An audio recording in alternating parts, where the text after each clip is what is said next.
Hello, अस्सलाम वालेकुम दोस्तों। आज से हम class 10th mathematics chapter 01 quadratic equations का बकायदा स्टार्ट लेते हैं। ठीक है, क्लास 10th मैथमेटिक्स में जो पहला चैप्टर है उसका नाम है क्वाड्रेटिक इक्वेशन। आज की इस वीडियो में हम क्वाड्रेटिक इक्वेशन के ऊपर बात करते हैं, मतलब कि क्वाड्रेटिक इक्वेशन के इंट्रोडक्शन से रिलेटेड बात करेंगे कि क्वाड्रेटिक इक्वेशन क्या होता है, उसका जनरल फॉर्म क्या होता है और क्वाड्रेटिक इक्वेशन के हल करने के जो तरीके हैं उसके ऊपर बात करते हैं। ठीक है, इससे पहले मतलब कि जब हम 10th में नहीं पहुंच गए थे तो क्लास 9 तक हमने एक ही टाइप का इक्वेशन पढ़ा था जिसको हम बुलाते थे लीनियर इक्वेशन। ठीक है, इसलिए क्वाड्रेटिक इक्वेशन मैं डिटेल के साथ एक्सप्लेनेशन से जाने से पहले मैं आप लोगों को just for revision linear equation का कुछ इंट्रोडक्शन दिलाता हूं। ठीक है, अब एक क्वेश्चन जो जहन में अराइज होता है वो ये है कि ये जो इक्वेशंस क्लासिफाई की गई हैं, मतलब कि एक होता है लीनियर इक्वेशन, एक होता है क्वाड्रेटिक इक्वेशन, एक होता है क्यूबिक इक्वेशन, एक होता है क्वाड्रेटिक इक्वेशन और भी बहुत सारे टाइप्स के इक्वेशंस होते हैं।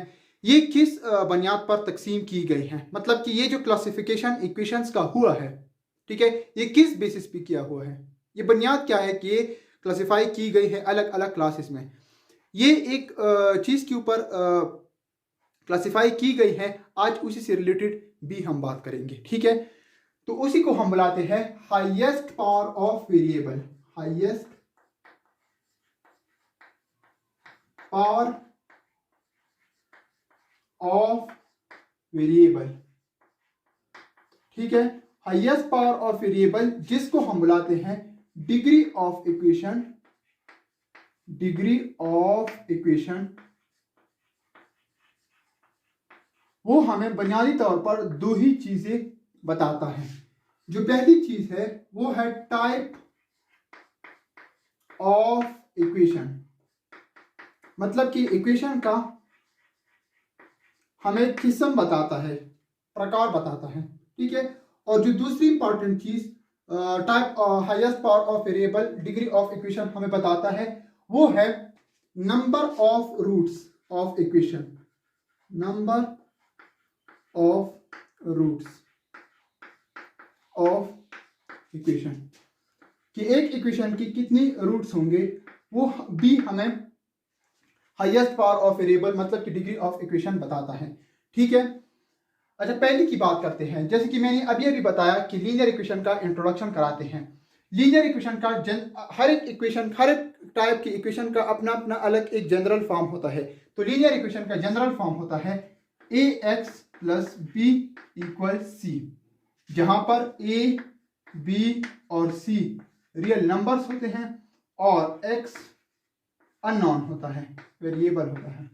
ठीक है, मतलब कि इसको हम फाइंड करते हैं। ठीक है, एक बात याद रखिए कि जो अंग्रेजी के पहले अल्फाबेट्स हैं, मतलब कि ए बी सी डी, ये अक्सर इक्वेशन में, इक्वेशन की जनरल फॉर्म में रियल नंबर्स को रिप्रेजेंट करते हैं। और ये जो आखिरी अल्फाबेट्स हैं अंग्रेजी के, इंग्लिश के, एक्स वाई जेड, ये किस चीज को रिप्रेजेंट करते हैं? वेरिएबल को, अननोन को। ठीक है, अच्छा तो ये क्या हो गया लीनियर इक्वेशन का जनरल फॉर्म। ठीक है, लीनियर इक्वेशन का जनरल फॉर्म, और जनरल फॉर्म को एक और टर्म से भी जाना जाता है जिसको हम बुलाते हैं स्टैंडर्ड फॉर्म। जनरल फॉर्म या स्टैंडर्ड फॉर्म कोई फर्क नहीं पड़ता कि आप जिस भी टर्म से इसको बुलाएं। ठीक है, अच्छा ये होता है लीनियर इक्वेशन। अब लीनियर इक्वेशंस के कुछ कंडीशंस है कि एक इक्वेशन लीनियर कब होगा। वो तब होगा जब ये जो हाईएस्ट पावर ऑफ वेरिएबल है, मतलब कि जिसको हम डिग्री बुलाते हैं, highest power of variable, highest power of unknown, हमें ये बताता है कि एक इक्वेशन की टाइप पे क्या होगा उसका और इसकी रूट्स कितने होंगे। ठीक है, अब इसमें हाईएस्ट पावर ऑफ वेरिएबल क्या है? 1 है। ठीक है, तो हाईएस्ट पावर 1 हो गया, तो इसका मतलब ये हुआ कि हाईएस्ट पावर ये डिटरमाइन करता है कि इस इक्वेशन का टाइप क्या हो गया। अब टाइप तो हो गया कि ये लीनियर हो गया, और दूसरी कंडीशन जो है वो 1 पॉजिटिव होना चाहिए। ठीक है, वो 1 पॉजिटिव होना चाहिए। तो 1 इधर पॉजिटिव भी है, जनरली हम उसको नहीं लिखते। तो ये क्या हो गया? लीनियर इक्वेशन का जनरल फॉर्म हो गया। ठीक है, अच्छा, जो दूसरी चीज मैंने लिखी है इधर, number of roots of equation, कि एक इक्वेशन के रूट्स कितने होंगे, वो भी हाईएस्ट पावर ऑफ वेरिएबल हमें बताता है। मतलब कि डिग्री ऑफ इक्वेशन, एक इक्वेशन का हमें ये भी बताता है कि एक इक्वेशन के कितने रूट्स होंगे। ठीक है, अब इधर चूंकि हाईएस्ट पावर ऑफ वेरिएबल 1 है, तो इस इक्वेशन के रूट्स भी एक होंगे, एक ही रूट होगा। ठीक है, अब एग्जांपल लेते हैं इसका। फॉर एग्जांपल मैं कहता हूं 3x प्लस 6 इक्वल्स 9। ठीक है, अब क्या रूट क्या होता है? ठीक है, रूट क्या होता है, मतलब कि नंबर ऑफ रूट्स हमें ये डिटरमाइन करता है कि एक इक्वेशन की हाईएस्ट पावर क्या है। ठीक है, रूट्स क्या होते हैं? रूट्स वैल्यूज को कहते हैं। कौन सी वैल्यूज को कहते हैं? उन तमाम वैल्यूज को रूट्स कहते हैं जो अगर हम एक इक्वेशन के लिए हल कर दें, मतलब कि वेरिएबल के लिए एक इक्वेशन को हल कर दे, मतलब इधर x है, इसके लिए हल कर दे, तो वो जो वैल्यू आता है अगर हम उस ओरिजिनल इक्वेशन में ढाल दे, पुट कर दे, ठीक है, तो उस इक्वेशन को सेटिस्फाइड कर दे। अब इक्वेशन की सेटिस्फैक्शन का क्या मतलब? इक्वेशन की सेटिस्फैक्शन का मतलब ये कि लेफ्ट हैंड साइड उस इक्वेशन का राइट हैंड साइड के उस इक्वेशन के बराबर कर दे। ठीक है, इक्वेशन की बेसिकली दो ही साइड्स होते हैं, लेफ्ट हैंड साइड और राइट हैंड साइड। एक इक्वेशन तब सेटिस्फाइड होगा जब उसकी left hand side right hand side के बराबर हो, मतलब कि ये साइड इस साइड के बराबर आए। ठीक है, अब इस इक्वेशन को x के लिए हल करते हैं तो होगा क्या? 3x equals 9 minus 6। ठीक है, 3x equals 9 minus 6, 3x equals 1। ठीक है, तो इसका क्या मतलब कि इसके लिए रूट एक ही आया। रूट क्या है? वैल्यू है किस चीज का? अननोन का, x का। ठीक है, अब अगर इस वैल्यू को हम इस ओरिजिनल इक्वेशन में पुट कर दें, डाल दें, तो इस इक्वेशन को सेटिस्फाइड कर देगा। ठीक है, मतलब कि इसको ट्रू बनाएगा, लेफ्ट हैंड साइड को राइट हैंड साइड के बराबर कर देगा। ठीक है, तो 3 into 1 plus 6 equals 9। 3 into 1 3 plus 6 equals 9, 9 equals 9।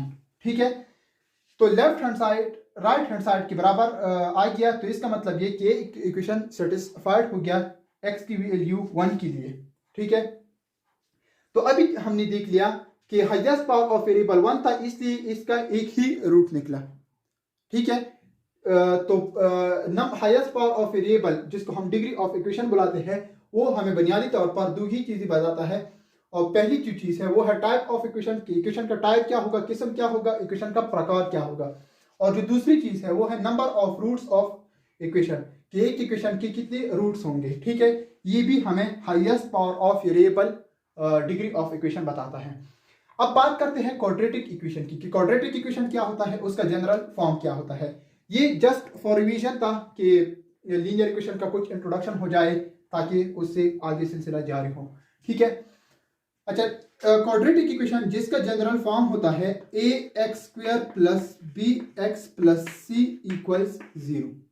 ठीक है, ये क्वाड्रेटिक इक्वेशन का जनरल फॉर्म होता है। अच्छा, एक बात जो मैं भूल गया वो ये था कि इधर हाईएस्ट पावर 1 था, तो लीनियर इक्वेशन को फर्स्ट डिग्री इक्वेशन भी बुलाते हैं। कोई फर्क नहीं पड़ता कि आप उसे लीनियर इक्वेशन बुलाइए या फर्स्ट डिग्री इक्वेशन बुलाइए। अब इधर देखो, हाईएस्ट पावर ऑफ वेरिएबल क्या है? 2 है, तो इसको हम बुलाते हैं क्वाड्रेटिक इक्वेशन। ठीक है, क्वाड्रेटिक इक्वेशन। अच्छा, क्वाड्रेटिक इक्वेशन में चूंकि हाईएस्ट पावर ऑफ वेरिएबल 2 है, इसलिए इसको सेकंड डिग्री इक्वेशन भी बुलाते हैं। ठीक है, कोई फर्क नहीं पड़ता कि आप उसे क्वाड्रेटिक इक्वेशन बुलाइए या सेकंड डिग्री इक्वेशन बुलाइए। ठीक है, अच्छा, तो इसको क्वाड्रेटिक बनाने के लिए कुछ कंडीशंस है, कुछ शराइत है कि ये तब क्वाड्रेटिक होगा जब ये कंडीशन सेटिस्फाइड करती है ये इक्वेशन। ठीक है, जो पहली कंडीशन है वो ये है कि a, b और c रियल नंबर्स होने चाहिए। और रियल नंबर्स में मतलब कि a भी रियल नंबर हो गया। अब रियल नंबर्स में 0 भी शामिल है, पर e की वैल्यू कभी 0 नहीं हो सकती। मतलब कि इस इक्वेशन को क्वाड्रेटिक डिफाइन करने के लिए e की वैल्यू कभी 0 नहीं हो सकती। अब होगा क्या, अगर इस इक्वेशन में हम e की वैल्यू 0 पुट कर दे तो इस इक्वेशन का क्या होगा। ठीक है, इसी के ऊपर बात करते हैं। अगर इस टाइप की इक्वेशन में a की वैल्यू मतलब कि जो x स्क्वायर का कोफिशिएंट है उसकी वैल्यू अगर 0 हुई तो ये फिर क्वाड्रेटिक नहीं रहता, वो फिर क्वाड्रेटिक से कन्वर्ट होके लीनियर इक्वेशन का जनरल फॉर्म इख्तियार कर लेता है। इसलिए a की वैल्यू कभी 0 नहीं हो सकती। ये याद रखिए, किसी भी क्वाड्रेटिक इक्वेशन को डिफाइन करने के लिए a की वैल्यू कभी 0 नहीं हो सकती। ठीक है, अब इस इक्वेशन में a की वैल्यू 0 पुट कर दो तो क्या होगा, 0 into X square plus B X plus C equals 0। ठीक है, अब 0 को जिस भी चीज के साथ मल्टीप्लाई कर दें तो वो 0 ही आता है। ठीक है, मतलब कि ये टर्म 0 हो गया और 0 को किसी भी चीज के साथ ऐड कर दे तो वही आता है। क्या होगा, B X plus C equals 0।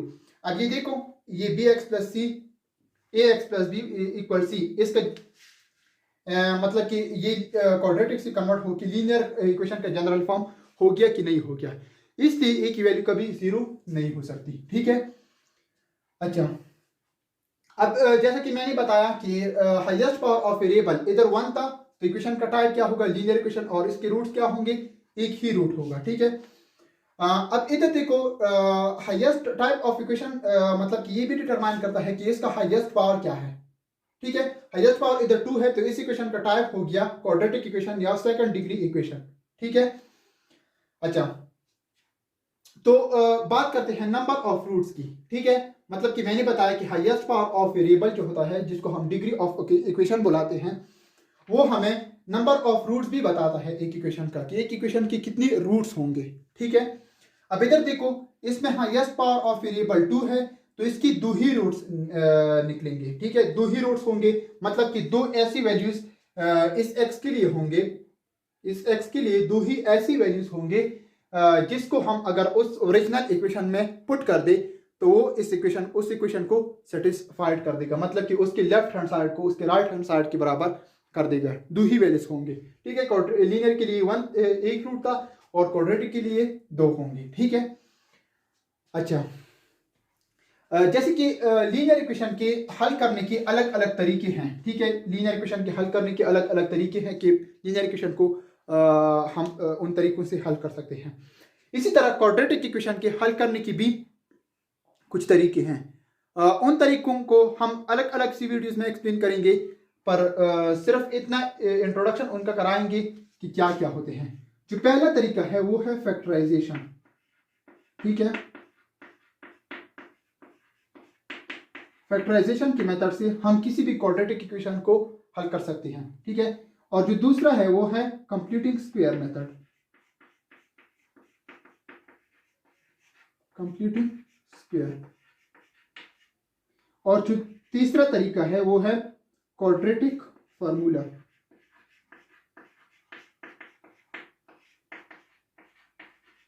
इन तीनों तरीकों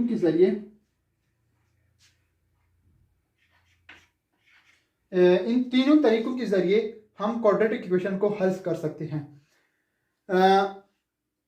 एक बात याद रखिए, ये जब मैं अलग अलग सी वीडियोस में एक्सप्लेन करूंगा तो तभी मैं बताऊंगा, लेकिन एक बात याद रखिए कि हर एक क्वाड्रेटिक इक्वेशन फैक्टराइजेशन की तरीके से हल नहीं हो सकता। लॉजिक क्या है वो हम जब फैक्टराइजेशन तरीके के साथ क्वाड्रेटिक इक्वेशन पढ़ाएंगे तब लॉजिक के ऊपर बात करेंगे। ठीक है, मतलब कि हर एक क्वाड्रेटिक इक्वेशन फैक्टराइजेशन की तरीके से हल नहीं हो सकता। ठीक है, अब बात करते हैं कंप्यूटिंग स्क्वायर की मेथड से। हर एक quadratic equation computing square method से हल हो सकता है। ठीक है, और हर एक क्वाड्रेटिक इक्वेशन क्वाड्रेटिक फार्मूला की मदद से हल हो सकता है। एक फार्मूला है जिसकी मदद से इस टाइप की इक्वेशन को हम हल कर सकते हैं। ठीक है, और एक बात और भी याद रखिए इससे रिलेटेड कि ये जो क्वाड्रेटिक फार्मूला डिराइव किया गया है ये भी कंप्यूटिंग स्क्वायर की मेथड से डिराइव किया गया है। मतलब कि अगर आपको कंप्यूटिंग स्क्वायर के जरिए क्वाड्रेटिक इक्वेशन सॉल्व करना आ गया तो आप क्वाड्रेटिक फार्मूला को खुद भी डिराइव कर सकते हैं उसकी जनरल फॉर्म के लिए। ठीक है, तो ये था शॉर्ट इंट्रोडक्शन लीनियर इक्वेशन के बारे में और क्वाड्रेटिक इक्वेशन के बारे में। लीनियर इक्वेशन का इंट्रोडक्शन इसलिए मैंने कराया ताकि एक सिलसिला जुड़ जाए कि इससे पहले हमने किस टाइप की इक्वेशंस पढ़े थे और हम उनको क्या बुलाते थे। एक इम्पॉर्टेंट चीज़ जो आपको मतलब कि जो 10th का बुक है उसमें आपको नहीं मिलेगी वो ये थी कि हाईएस्ट पावर ऑफ वेरिएबल, जिसके ऊपर मैंने एम्फेसाइज भी ज़्यादा ताकीद की, ज़्यादा जोर दिया उसके ऊपर, हाईएस्ट पावर ऑफ वेरिएबल जिसको हम डिग्री ऑफ इक्वेशन बुलाते हैं, वो हमें बेसिकली दो चीज़ें बताता है। एक ये है कि टाइप ऑफ इक्वेशन उसका बताता है कि एक इक्वेशन का टाइप क्या होगा, और दूसरी चीज़ number of roots of equation कि एक रूट्स इक्वेशन की कितने रूट्स होंगे। दो ही बुनियादी चीज़ें हमें हाईएस्ट पावर ऑफ वेरिएबल मतलब कि डिग्री ऑफ इक्वेशन बताता है। ठीक है, ये मतलब कि जितनी भी इक्वेशंस क्लासिफाई की गई हैं, ये सिर्फ एक ही चीज़ के ऊपर क्लासिफाई की गई हैं, वो हाईएस्ट पावर ऑफ वेरिएबल है, हाईएस्ट पावर ऑफ अननोन है। ठीक है, तो जो दूसरा वीडियो होगा वो फैक्टराइजेशन मेथड के ऊपर होगा। ठीक है, कि किसी भी क्वाड्रेटिक इक्वेशन को किसी भी को तो नहीं कर सकते, मतलब कि किसी क्वाड्रेटिक इक्वेशन को फैक्टराइजेशन के तरीके से हम किस तरह हल कर सकते हैं, और लॉजिकली क्या लॉजिक है, क्या रीज़न है कि हर एक क्वाड्रेटिक इक्वेशन फैक्टराइजेशन की तरीके से हल नहीं हो सकता, उसके ऊपर बात करेंगे। तो तब तक के लिए खुदा हाफिज।